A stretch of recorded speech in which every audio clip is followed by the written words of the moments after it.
మళ్ళా జరంత రావుర్రి జరంత జరంత మన వీడియోలు కూడా జరంత చూడుర్రులా. అందరు ఎట్లున్నారు, మంచిగా ఉన్నారా? అందరు ఎట్లున్నారు అన్నది కామెంట్ సెక్షన్లో కామెంట్ చేయండి. Welcome back to my YouTube channel ట్యూన్చా stories and vlogs and welcome back to another my new video. So ఇంక ఈరోజు వ్లాగ్ అయితే లేట్ చేయకుండా కంటిన్యూ చేస్తాను, చూసేయండి. చూసే ముందు అయితే మన వీడియోకి like share subscribe for more videos. మా భగత్ బాబు అయితే పిలుస్తున్నాను అనమాట. లేట్ అయితే అంత తొందరరా టిఫిన్ చేద్దాం అని పిలుస్తాను. ఇక లేట్ చేయకుండా నేను వెళ్ళి టిఫిన్ అయితే చేస్తాను. వ్లాగ్ అయితే కంటిన్యూ అవుతుంది, చూసేయండి. ఇంక ఇలా టిఫిన్ అయితే ఏం చేస్తున్నానంటే, నిన్నటిది దోశ పిండి ఇంతంత మిగిలిందనమాట. ఇక గదితో అయితే అల్లింత మన గోధుమ పిండి కలిపి పునుగులు అయితే చేస్తున్నాను. మన పునుగులు మైదా పిండితో చేసిన దానికంటే ఇంకా దోశ పిండి మిగిలిన, ఇడ్లీ పిండి మిగిలిన వీటితో వేసుకుంటే టేస్ట్ అయితే చాలా బాగుంటుంది. నాకైతే ఇలా చేసుకొని తినొచ్చని మా అఖిలక్క చెప్తే నాకు తెలిసింది. సో ఇంకా అలా అఖిలక్క దగ్గర నుంచి కొన్ని అయితే నేర్చుకుంటున్నాను అనమాట. చాలా క్రిప్సీగా వచ్చినాయి పునుగులు, మాత్రం చాలా టేస్టీ కూడా ఉంటాయి. కొంచెమే ఉండే పిండి, అది ఎటు సరిపోకుండా ఉండదన్నమాట. ఇక ఎట్లా కొంచెమే పిండి ఉంది కదా అని టమాటా చట్నీ, యాక్చువల్లీ ఎప్పుడు పునుగులు వేసినా నేను టమాటా చట్నీ అయితేనే చేశాను. సో నేను పల్లి చట్నీతో పునుగులు తినాను. ఇక మా భగత్ బాబు అయితే పల్లి చట్నీతో అయినా పునుగులు తింటాడు. ఇంకా ఆయన కోసం అయినా చేయాల్సి వచ్చింది అనమాట. పల్లి చట్నీతో పునుగులు కాబట్టి మళ్ళీ పునుగుల పిండి కొంచెమే ఉండే కాబట్టి నేనైతే పునుగులు అయితే తినలేదు. అందుకే ఇంకా పొద్దునే మామిడి పండు తిందాం అనేసి వాటర్లోనైతే అట్లా పెట్టి ఉంచిన. మామిడి పండు అట వాటర్లో 1/2 అవర్ ఇట్లా నానబెట్టినాక తింటేనంట హెల్త్కి మంచిదంట. సో నేను ఆ ప్రాసెస్ చూసి అదే ప్రాసెస్ అయితే ఫాలో అయినా. అలా నానబెట్టి మళ్ళీ కాసేపు తీసుకొచ్చి ఎండ కొడుతుంది కదా బయట అని చల్లగా ఉంటుందని ఫ్రిడ్జ్లో పెట్టినాక మళ్ళీ ఒకసారి వాష్ చేసుకొని తినేసిన. మా మామయ్యనైతే ఊరి నుంచి బోల్డ్ అని మామిడికాయలు అయితే తీసుకొచ్చారు. ఇంకా చాలా తీసుకొచ్చారట. బట్ ఇందులో నుంచి ఇంకా అక్క వాళ్ళు నేను వైజాగ్ వెళ్తున్నారని చెప్పాను కదా, అక్కడికి వచ్చిన మా రిలేటివ్స్ ఉంటారు కదా, వాళ్ళైతే కొన్ని తీసుకొని వెళ్ళారంట. ఇంకా మాకైతే ఇవన్నీ తీసుకొని వచ్చినమాట. ఇవైతే పండినాక చాలా క్రేజీగా ఉంటాయి. పండినాక కూడా మీకైతే చూపిస్తాను నేను. ఇవి కొబ్బరి రసాలు అంటారు. ఈ రోజు ఆఫ్టర్నూన్ లంచ్లోకి అయితే నేను పులిహోర పులుసు చేస్తున్నాను. నా లైఫ్లో పులిహోర పులుసు చేయడం ఫస్ట్ టైము. నాకు ఎందుకో ఈరోజు పులిహోర తినాలనిపిస్తుంది, అందుకే చేసేస్తున్నాను. ఎందుకంటే ఇంకా మొన్న మా తోటికోడలు వాళ్ళ ఇంటికి వెళ్ళొచ్చిన దగ్గర నుంచి అక్కడ సాయి ప్రియ చేసింది కదా, తను చేసింది నాకు చాలా ఈజీగా అనిపించింది. అప్పటి నుంచి నేను కూడా ట్రై చేయాలనిపించి అనుకుంటా ఉన్నా. ఇంకా టైం రాలేదు. ఎందుకు ఈ రోజు అయితే పులిహోర పులుసు చేద్దామని ఇంకా ఫిక్స్ అయిపోయాను అనమాట. మొన్న డీమార్ట్లో నుంచి తెచ్చిన పప్పులు ఉప్పులు ఉంటే ఇంకా లేట్ చేయకుండా పులిహోర పులుసు అయితే చేసేసాను. ఎంత క్రేజీగా ఉంది కదా. నేనైతే పులిహోర పులుసు మా కోసం అని చేసినాను. తీరా లంచ్ టైంకి మాకు ఫోన్ కూడా చేయకుండా మా మమ్మీ వాళ్ళు అయితే హైదరాబాద్ నుంచి వచ్చిర్రు. ఇంకా నిన్న నైట్ చేసిన ఎగ్ కర్రీ ఉంటే అది వేసి కొంచెం పులిహోర వేసి కొంచెం వైట్ రైస్ వేసి ఇట్లా సెట్ చేసేసినాను. ఎటు కాకుండా మిట్ట మధ్యాహ్నం వచ్చిర్రు. ఇక అప్పటికప్పుడు మళ్ళీ నేను ఏం కూర చేస్తా చెప్పండ్రు. ఇంకా అదిగే ఉన్న దాంట్తోటి అడ్జస్ట్ చేసేసినాను. ఇక మా వాళ్ళకైతే ఇక పులిహోర పులుసు అయితే అస్సలు పులిహోర అంటే తినబుద్ధి కావట్లేదు. ఎందుకంటే వాళ్ళకి హాస్టల్లో అంటే వీక్లీ 2 times అయినా పెడతారు, వీక్లీ వన్స్ పెడతారంట పులిహోర పులుసుతోటి. ఇక అక్కడ తిని ఉంటారు కాబట్టి వాళ్ళకి తినాలనిపించలేదు. కానీ ఎట్లా ఇక మధ్యాహ్నము 8 గంటల టైంకి వచ్చారు కాబట్టి తినేసిర్రు. ఇంకా మా మమ్మీ అయితే బోల్డ్ అని స్నాక్స్, కొత్త బెడ్షీట్స్, ఇంకా డ్రెస్సెస్ మహాబేబీకి ఇంకా అన్నీ తీసుకొని వచ్చింది.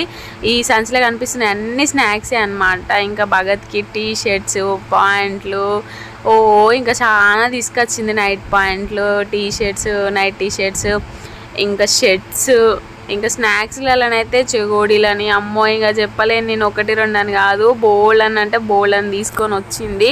అవన్నీ చూపిద్దామంటే వామ్మో ఫుల్ లాగ్ అవుతుంది ఇక వ్లాగ్ అని అవన్నీ చూపించలేకపోయినాను. ఇంకా ఇవి అయితే మా మమ్మీ తీసుకొచ్చిన ఐటమ్స్లో నుంచి కొన్ని అయితే మా రియో బాబుకి అయితే పెట్టిన అనమాట. ఇంకొన్ని ఐటమ్స్ అయితే తీయలేదు, ఓపెన్ కూడా చేయలేదు, చీమలు పడతాయని. ఇంకా ఇవైతే రియోకి ఇద్దాం అన్నట్టుగా పెట్టినాను. లాలీపాప్లు అయితే 2 తీసుకొచ్చింది. ఒకటి రియోకి ఇచ్చి ఇంకొకటి నేనైతే నా కోసం పక్కన పెట్టేసుకున్నాను. ఇంకా మమ్మీ వాళ్ళు ఆఫ్టర్నూన్ అంతంత మాత్రమే తిన్నారు కదా అని పని వాడ మామిడికాయలు కోసి మ్యాంగో జ్యూస్ చేసిన. జ్యూస్ అంతా చేయడం కంప్లీట్ అయినాక ఇక ఫ్లగ్ తీద్దామని ఇట్లా తిరిగితే నా మోసే దాకి రన్లో ఉంది ఆల్రెడీ. అంటే మాకు డైరెక్ట్ స్విచ్ ఉందన్నమాట. అది డైరెక్ట్ స్విచ్ ఉండడం వల్ల నా చేయి దాకేమో మొత్తం పెంట అయిపోయింది. ఆ జ్యూస్ వేస్ట్ అవ్వడం ఏమో కానీ నా తల ప్రాణం తోకొచ్చింది ఇదంతా క్లీన్ చేయలేక. ఇదైతే ఈవినింగ్ 5:30 అట్లా అవుతుంది. మహాగాడిని అయితే హాస్పిటల్ తీసుకెళ్తున్నాము. ఎందుకో హాస్పిటల్కి అనేది ప్రీవియస్ వ్లాగ్స్ చూస్తే మీకు ఆల్రెడీ అర్థమవుతుంది. సో ఇంకా మహాగాడికి అయితే చెవులో పెయిన్ వచ్చింది కదా, దాన్ని మళ్ళీ ఒకసారి చూపిస్తాము. మళ్ళీ ఫంగస్ లాగా వచ్చిందనమాట. మళ్ళీ 10 days అవుతుంది, 10 daysకి రమ్మన్నారు. మళ్ళీ క్లీనింగ్ చేపిద్దామని అయితే వచ్చినాము. లోపల డాక్టర్ దగ్గరికి వెళ్ళి చూపిస్తే క్లీనింగ్ చేయాలి, మళ్ళీ డబ్బులు పే చేసి రండి అంటే మళ్ళీ ఇక్కడ డబ్బులు పే చేయడానికి అయితే వచ్చినాము. ఈ ప్రాసెస్ ఏందో నాకైతే నిజంగా లిటరల్లీ చెప్తున్నా సోది అనిపిస్తుంది. అసలు వీళ్ళు ఒకసారి అదే ఫంగస్ క్లీనింగ్ అని తెలుసు, దానికోసం మళ్ళీ వెళ్ళాలి, మళ్ళీ డాక్టర్ చూపించాలి, అదే క్లినిక్కి డబ్బులు కట్టి రమ్మంటాడు, మళ్ళీ డబ్బులు కట్టడానికి వచ్చి మళ్ళీ గంటలు గంటలు కూర్చోవాలి. అమ్మ అనిపిస్తుంది నిజంగా. ఇక చూసిర్రా ఎట్లా వెళ్ళిందో మహాగాడికి చెవులోకి వెళ్ళైతే పాపం అసలు ఘోరంగా ఏడ్చింది. ఎప్పుడు తగ్గుతుందో ఏమో, ఇంకెన్నిసార్లు హాస్పిటల్ రావాలో అనేసి అనిపిస్తుంది. నేను ఇప్పుడు వాయిస్ ఓవర్ ఇస్తున్నా కానీ ఆ మూమెంట్లో మాత్రం నాకు కూడా ఘోరంగా ఏడుపు వస్తుంది. అంటే ఫస్ట్ టైం కదా తనకి ఇట్లా అవ్వడం, తను పుట్టిన దగ్గర నుంచి ఇంత కూడా ఏం కాలేదు తనకి. ఆ కోల్డ్ కాఫ్ అని అట్లా దేనితోటి సఫర్ కాలేదు, అట్లాంటిది చెవు ఇట్లా అయిపోతుందా అని మస్తు బాధ అనిపిస్తుంది. హాస్పిటల్లో చూపించడం కంప్లీట్ అయ్యేసరికి 7:45 అయింది. వెళ్ళే దారిలోనైతే ఇంకా ఫిష్ తీసుకొని వెళ్తున్నాము. మమ్మీ వాళ్ళు ఫిష్ తినక చాలా డేస్ అవుతుంది కదా, వాళ్ళకి ఫిష్ చాలా ఇష్టం అనమాట. దగ్గర వాళ్ళు తినక 1 year అవుతుంది. ఇంకా అందుకోసం ఎప్పుడు కూడా ఏం కర్రీ లేదు, మధ్యాహ్నమే చూసిరు కదా ఎట్లా అడ్జస్ట్ చేసినో, అందుకోసమే దారిలోనైతే చేపలు అయితే తీసుకున్నాము. మేమైతే చేపలు అక్కడ జోకేసిన దగ్గర 3.5 kilos అని చూపించింది. సరే కదా అని తీసుకున్నాము. 120కి kg అన్నారు. అమ్మ తక్కువే పడుతుంది అనేసి మేము ఆశపడి 3.5 kilos తీసుకొని మళ్ళీ బయటికి వచ్చినాక కరెంట్ కాండలో జోకిస్తే అవి 1 kilo 400 grams మాత్రమే ఉన్నాయి. చూసి ఎంతగానం కాంట కొడుతున్నారో.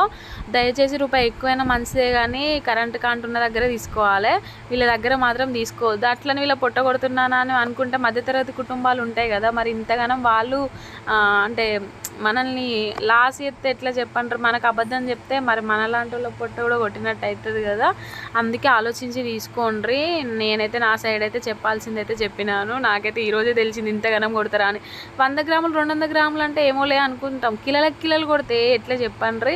ఇక ఫిష్ కర్రీ అయితే చేసినాను. డాడీ అయితే బయటికి వెళ్ళిండు అనమాట. డాడీ వాళ్ళ స్టూడెంట్ వాళ్ళ పేరెంట్స్కి అయితే బిర్యానీ పాయింట్ ఉందంటే డాడీ అక్కడ ఒక బిర్యానీ తినేసి, ఇంకా నాకు ఫిష్ అంటే ఇష్టము, ఇంటి దగ్గర ఫిష్ ఉంది అనేసి ఇంటి దగ్గర తింటా అనేసి ఇంకా నాకు బిర్యానీ ప్యాకెట్ అయితే తీసుకొని వచ్చిండ్రు. ఇక మా మమ్మీ కూడా బిర్యానీ తినమంటే నేను బిర్యానీ తినను, చాలా రోజులైతే నేను ఫిషే తింటాను. మా మమ్మీ కూడా ఫిషే తినింది. ఇక భగత్కి అంటే ఫిష్ వేయలేదన్నమాట. ఒక 2 పీసులు వేసేసి ఆ పీసులు తినమని చెప్పినాను. బట్ ఒకటే పీస్ తిన్నాడు, ఒక ఫిష్ పీస్ తిని ఇంకా మిగిలింది మా డాడీకి అయితే వేసేసిండే. ఇంకా నేను భగత్ బిర్యానీ తిన్నాము, మా మమ్మీ డాడీ అయితే ఫిష్ తోటి కుమ్మేసిర్రు. ఇంకా నేనైతే బిర్యానీ అయితే మామూలుగా గుమ్మలేదు, ఎందుకంటే ఎవరు తినలే కాబట్టి మిగతాదంతా నేనే తినేసినాను. ఇదైతే నెక్స్ట్ డే మార్నింగ్ అనమాట. ఇంకా మా మమ్మీ మా డాడీకి అయితే మస్ట్ టీ ఉండాలి. ఇక మా మమ్మీకి అయితే టీకి మొత్తం ఇట్లా అడిక్ట్ అయిపోయింది అనమాట. డైలీ ఒక 4-5 times అయినా టీ తాగుతుంది. వేడి చేస్తుంది బాబు అన్న ఎంత అన్నా కూడా వినిపించుకోదు. ఇదైతే ఫిష్ కర్రీ నైట్ చేసింది అయితే మిగిలింది. ఇంకా రైస్ కూడా చూడండి ఎంత మిగిలింది, ఎందుకంటే అన్ఎక్స్పెక్టెడ్గా బిర్యానీ తీసుకొచ్చిండు కదా, అందుకే ఎంత రైస్ మిగిలింది. బట్ ఈ రైస్ నేను అస్సలు వేస్ట్ చేయను, ఎందుకంటే చేపల కూరలోకి చలన్నం అయితేనే బాగుంటుంది కదా, మా డాడీ తింటా అనేసి చెప్పిండు అనమాట. ఇంకా చాయ్ తాగినాక డైరెక్ట్ 10 వరకు ఫిష్ కర్రీతో, ఫిష్ కూడా మిగిలింది కదా, ఆ కర్రీతో రైస్ తింటా అనేసి చెప్తే ఇంక ఈరోజు అయితే ఏం టిఫిన్ కూడా చేయలేదు.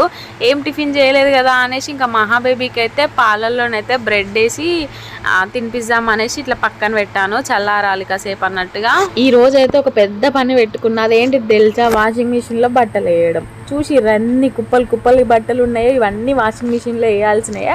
ఆల్రెడీ ఒక ట్రిప్ వాషింగ్ మిషన్లో వేసినవి ఆల్రెడీ బయట కూడా ఒక ట్రిప్ ఆరేసేసిన. అన్ని బట్టలు ఉన్నాయి, ఎందుకంటే మమ్మీ వాళ్ళు మాకు బెడ్షీట్స్, టీషర్ట్స్ కానీ వాళ్ళ బట్టలు కానీ అన్ని గనం తీసుకొచ్చిర్రు. ఇంకా ఫిష్ కర్రీ అయితే మమ్మీ వాళ్ళకు ఉంది. సో ఇంకా మమ్మీ వాళ్ళు ఆల్రెడీ తినేసిర్రు కూడా ఆఫ్టర్నూన్, అంటే ఒక 10:30కి అట్లా తినేసిర్రు. మళ్ళీ ఆఫ్టర్నూన్ కూడా తింటారు కదా, వాళ్ళ మందం ఫిష్ కర్రీ ఉంది అనేసి ఇంకొక బీరకాయ ఉండే అనమాట. ఆ బీరకాయ వేస్ట్ అవుతుంది అన్నట్టుగా ఆ బీరకాయ దాంట్లో గుడ్లు కొట్టి బీరకాయ గుడ్డు కూర అయితే చేసినాను ఆఫ్టర్నూన్ లంచ్కి. నిన్న మామిడికాయలు తీసుకొచ్చింది కదా, అవి బత్తలేసి అట్లనే పెట్టినా. ఇక ఊకే వస్తుంది అనమాట ఎన్ని వండినాయి ఏందని. గలకేలు అయితే 2 వండినాయి చూడుర్రి.